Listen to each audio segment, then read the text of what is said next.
Lembaga Penyiaran Publik Lokal, Radio Publik Kabupaten Sragen, Buana Asri, saluran informasi. Guyub Rukun Bangun Sukowati.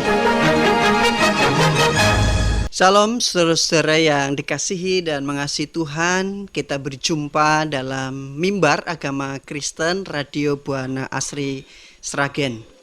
Dengan saya Pendeta Enos Bayu Setiadi menemani saudara dalam perenungan firman Tuhan hari ini.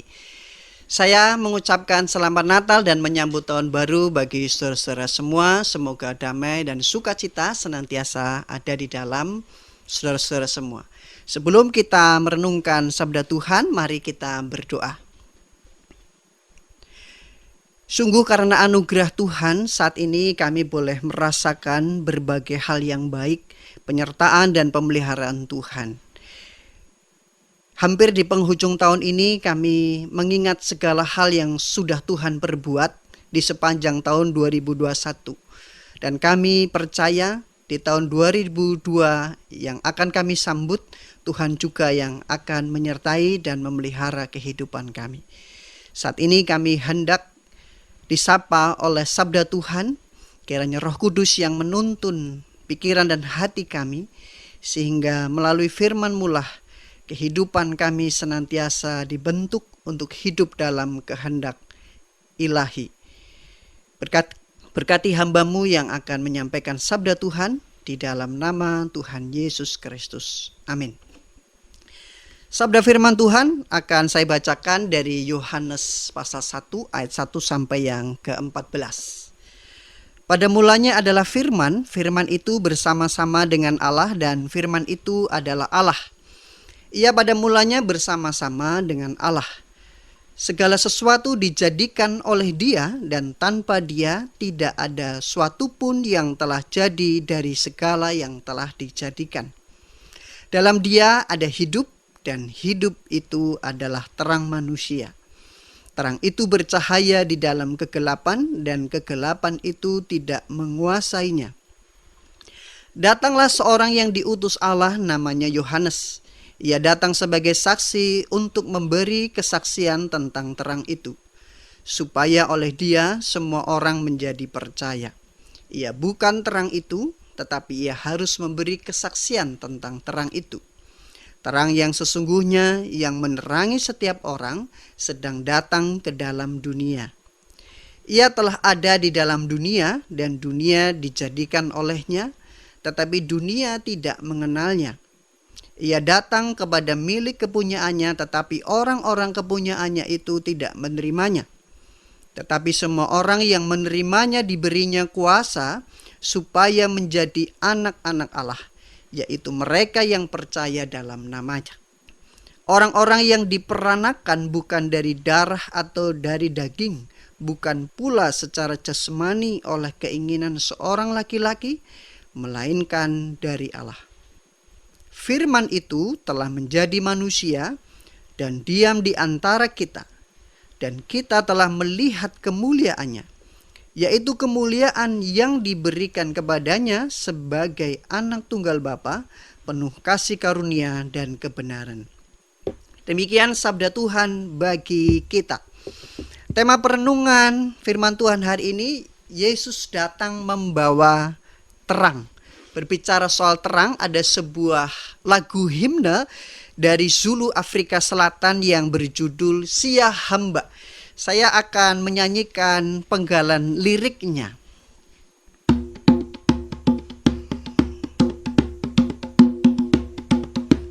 Sia hambaku kayen kuen kos, sia hambaku kayen kuen kos. Sia hambaku kayen kuen kos, sia hambaku kayen kuen kos. Sia hamba, sia hamba, sia hambaku kayen kuen kos. Nah, kira-kira seperti itu, saudara, lagu Sia Hamba. Kalau dalam Kitab Bakti GPIB menerjemahkan lagu Sia Hamba ini, mari jalan dalam terang Tuhan. Mari jalan dalam terang Tuhan. Lirik ini sebenarnya sederhana tetapi dinyanyikan secara berulang-ulang dalam irama khas Afrika Selatan. Dan lagu ini sebenarnya mengajak dan mengingat kita untuk senantiasa menapaki hari-hari dalam kehidupan kita dalam terang Tuhan. Hidup dalam terang Tuhan adalah hidup di mana Tuhan yang menuntun kita di tengah segala gelap dan samarnya kehidupan. Gelapnya dunia membuat manusia itu tidak dapat melihat segala sesuatu dengan jelas. Menapaki kehidupan yang dijalani ini dengan begitu pasti. Semuanya seolah-olah tidak jelas. Manusia dengan kekuatannya sendiri tidak mampu memahami tentang kehidupan, tentang hari ini yang terjadi, apalagi tentang apa yang akan terjadi di masa depan.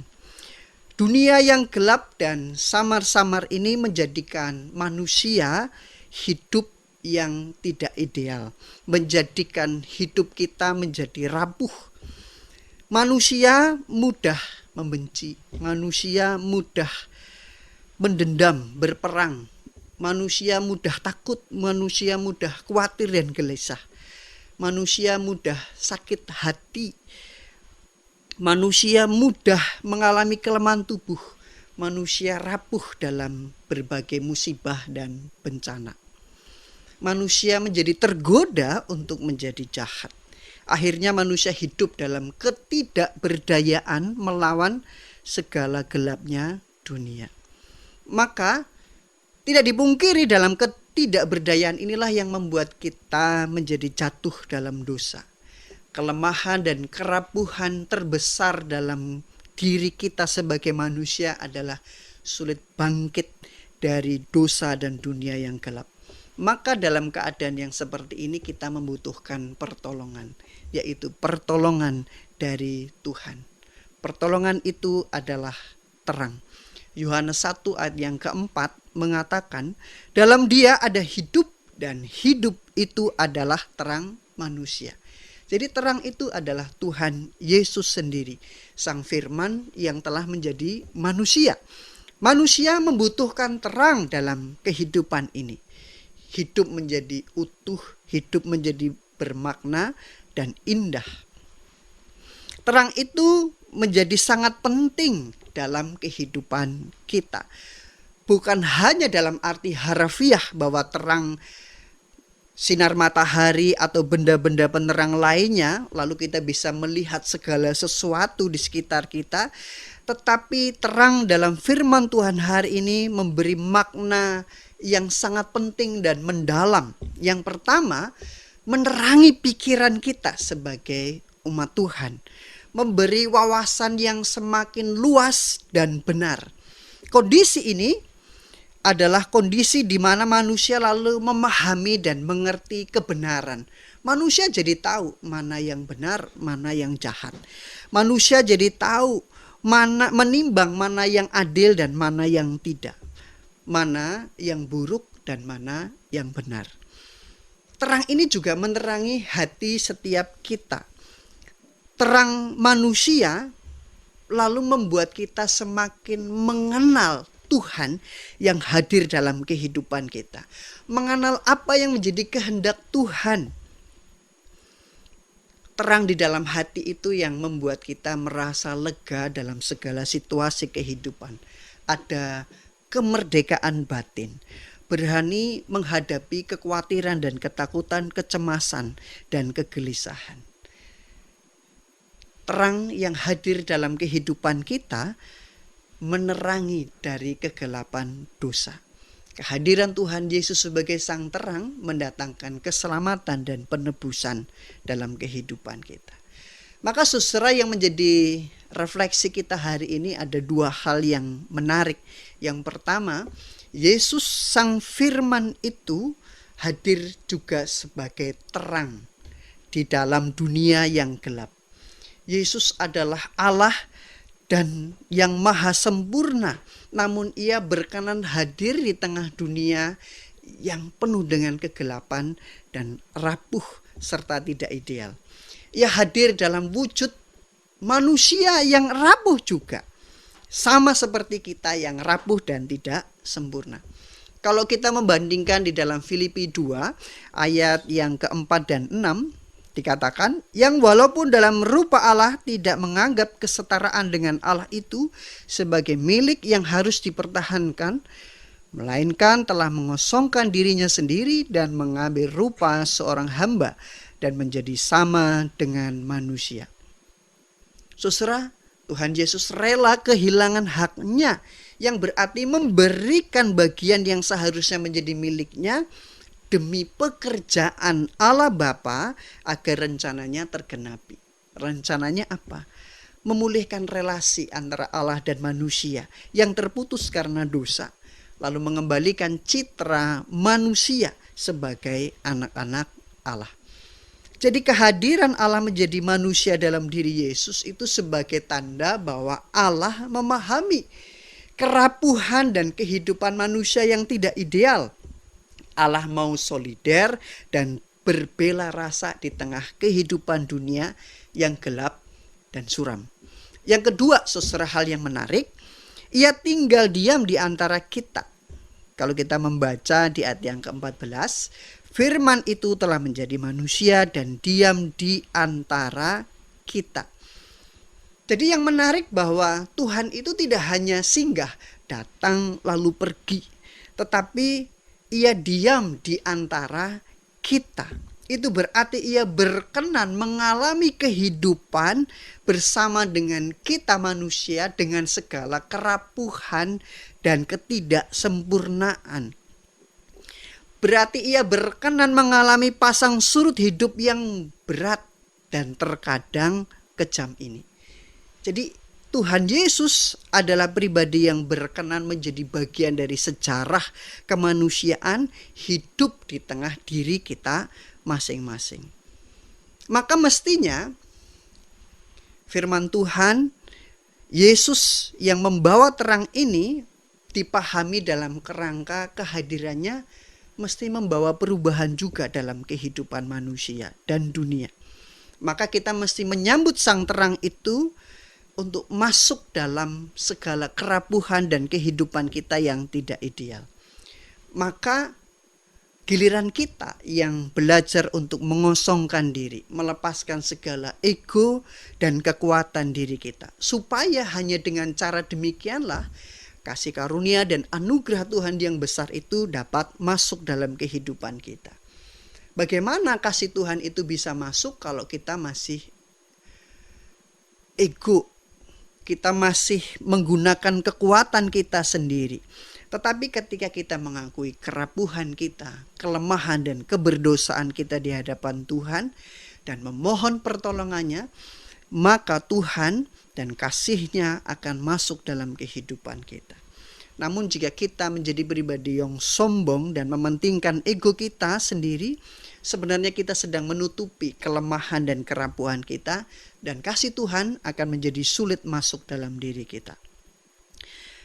Maka jika kehidupan kita terasa tidak ideal, terasa gelap dan suram, saudara merasakan Natal tahun ini begitu tidak ideal. Tidak ada kemeriahan, tidak bersama dengan keluarga yang lain. Kita mau menyambut tahun baru tapi kondisinya masih pandemi dengan segala keterbatasannya. Atau hal-hal yang tidak ideal lainnya, saudara, jangan takut. Allah bersama dengan kita kok. Dengan segala keadaan yang tidak ideal itu. Kiranya cahaya Kristus menerangi segala keadaan yang tidak ideal sehingga saudara dan saya bisa tetap berjalan, bisa tetap bertahan dalam dunia yang gelap ini. Jika kehidupan saudara dalam keadaan yang cemas, gelisah, dan rapuh, mungkin sakit, berbeban berat, tenangkan hati kita semua. Mari kita berdamai dengan keadaan yang sedang kita hadapi. Karena sebenarnya Tuhan diam dan tinggal dalam kehidupan kita. Tuhan berkenan menuntun saudara dan mendewasakan kita semua. Melalui berbagai kondisi ini kita belajar, mungkin Tuhan sedang menata kehidupan kita. Tuhan sedang membentuk kehidupan kita sehingga iman kita semakin matang dan dewasa. Jika kehidupan kita merasa terbatas, jangan kehilangan damai dan sukacita. Karena sukacita itu bukan berasal dan ditentukan dari kondisi-kondisi yang diperhadapkan pada diri kita. Tapi sukacita itu justru hadir karena karya Allah yang masuk dalam diri kita. Bebaskan dan biarkan karya Allah begitu besar masuk dalam hati saudara. Tahun 2021 akan segera berakhir. Tinggal 1 hari lagi. Kita bersyukur bahwa kita sudah hampir melewati tahun 2021. Kita melewati dengan segala keadaan yang kita hadapi. Tetapi sampai saat ini kita merasakan bahwa Tuhan menyertai dan memelihara kita. Karena ada terang Kristus yang menguasai kita. Mungkin kita mengalami suka dan duka. Mungkin kita mengalami gelap dan terang kehidupan. Tetapi Tuhan yang tetap menuntun langkah kehidupan kita. Meski kita masih harus melalui pandemi dengan segala dampak yang mengerikan. Dan kita tidak tahu kapan pandemi ini berakhir. Apakah tahun 2022 akan berakhir atau masih berlanjut? Kita tidak tahu. Tetapi yang pasti dan jelas selama kita berjalan dalam terang Kristus, Tuhan akan menerangi hati dan kehidupan kita. Allah tidak meninggalkan kita. Dan ketika kita menghadapi tahun 2022, biarlah kita tetap berjalan dalam terang Kristus yang memberi hidup dan kehidupan. Terang yang akan menyertai dan memelihara kita. Maka berjalanlah terus bersama dengan Tuhan. Jika terang itu ada di dalam diri kita, bagikanlah terang itu di sekitar kita. Meskipun nyalanya seperti lilin kecil. Tetapi biarlah lilin kecil itu menerangi sekitar kita. Bagikanlah kebaikan, sebarkanlah cinta kasih di tengah kehidupan yang rapuh dan tidak ideal. Dengan cara demikian, terang-terang dalam kasih Kristus semakin dirasakan dunia. Amin. Tuhan Yesus memberkati. Mari kita bersama-sama berdoa.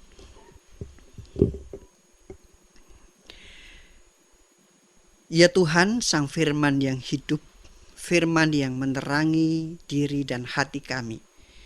Biarlah firman-Mu boleh memberikan cahaya di tengah dunia yang gelap, di tengah segala keadaan dan kondisi hidup kami yang suram, yang rapuh dan tidak ideal. Seperti lagu Sia Hamba yang berarti mari berjalan dalam terang Tuhan. Demikianlah pula diri kami. Sebentar lagi kami mengakhiri tahun 2021. Kami akan menyambut tahun 2022 dengan sebuah keyakinan. Terang Tuhan menuntun langkah kehidupan kami. Terang Tuhan pulalah yang menerangi kehidupan saudara-saudara kami di tengah berbagai pergumulan yang mereka hadapi.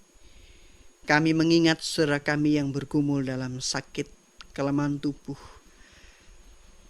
Kami berdoa bagi saudara kami yang bergumul dalam keluarga, tekanan ekonomi, pasangan hidup, studi, anak-anak kami, maupun saudara kami yang bergumul dalam iman. Kami percaya bahwa Tuhan tidak pernah meninggalkan mereka, namun senantiasa hadir dan tinggal bersemayam dalam kehidupan mereka. Kiranya mereka boleh melihat terang kasih Tuhan yang Engkau sediakan.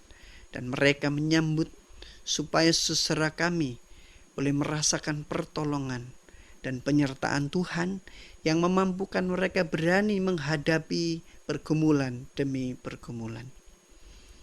Kami bersyukur ya Tuhan untuk segala keadaan yang Engkau berikan bagi kami.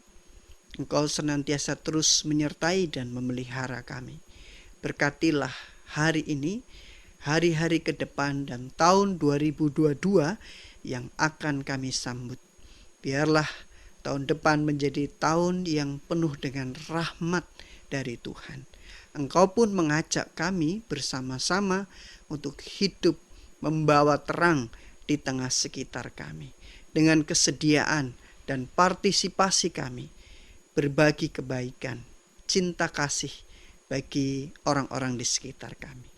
Kami juga bersyukur untuk pemerintahan kami di Kabupaten Sragen, di mana Tuhan yang juga boleh menyertai dan memberkati.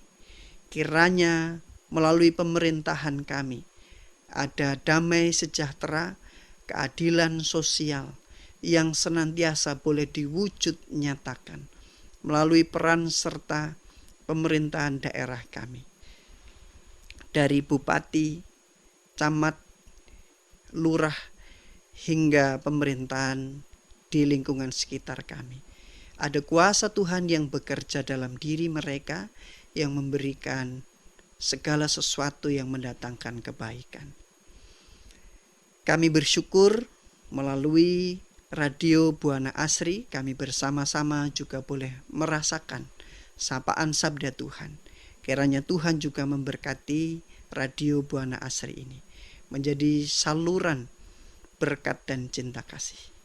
Kami berdoa untuk BKUKS Kabupaten Sragen. Kami berdoa bagi pengurus. Kami juga berdoa untuk gereja-gereja di Kabupaten Sragen. Kiranya Tuhan sebagai kepala gereja yang terus menuntun kami untuk mengerjakan misi Allah di tengah dunia di mana kami tinggal. Dan Tuhan yang akan menolong para pengurus BKUKS untuk dapat mengayomi gereja-gereja di seluruh Kabupaten Sragen. Inilah doa kami dan ungkapan syukur kami kepadamu. Di dalam nama Tuhan Yesus Kristus kami berdoa. Amin. Demikian saudara, mimbar agama Kristen, Tuhan memberkati, selamat menyambut tahun 2022.